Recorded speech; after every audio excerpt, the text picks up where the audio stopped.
ارتش اسرائیل روز سه‌شنبه همچنان به نوار غزه با استفاده از توپخانه ضربه زد. عملیات نظامی به خصوص در مرکز غزه شدت گرفت. در این ویدیو که جمعیت هلال احمر فلسطین نشر کرد، ماموران طبی جسدی را از اردوگاه میبرند که اسرائیل در روز عید میلادی مسیح به آن حمله هوایی انجام داد. وزارت تندرستی غزه میگوید در نتیجه ضربه کمش 70 نفر از جمله زنان و کودکان کشته شدند. در شهر رفح 80 جسدی را در یک گوری دست جمعی دفن کردند که نیروهای اسرائیلی یافته و به فلسطینیان دادند.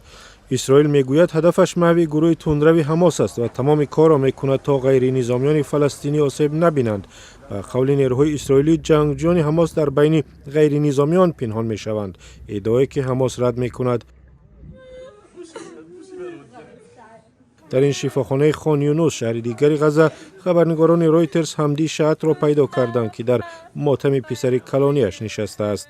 او غزه را سرزمین مقاومت مینامد که منظورش از آن حماس است.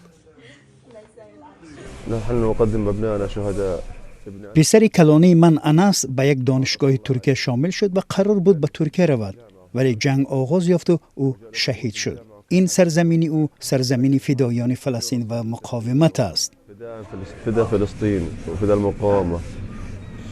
ایالات متحده آمریکا آشکارا از اسرائیل طلب دارد که از وسعت جنگ بکاهد و بیشتر به عملیات به ضد حماس و رهبران آن تمرکز کند. اما هرزی حلوی، ژنرال عالی رتبه اسرائیل، روز 27 دکبر گفت این جنگ ماه‌های دراز ادامه می‌کند.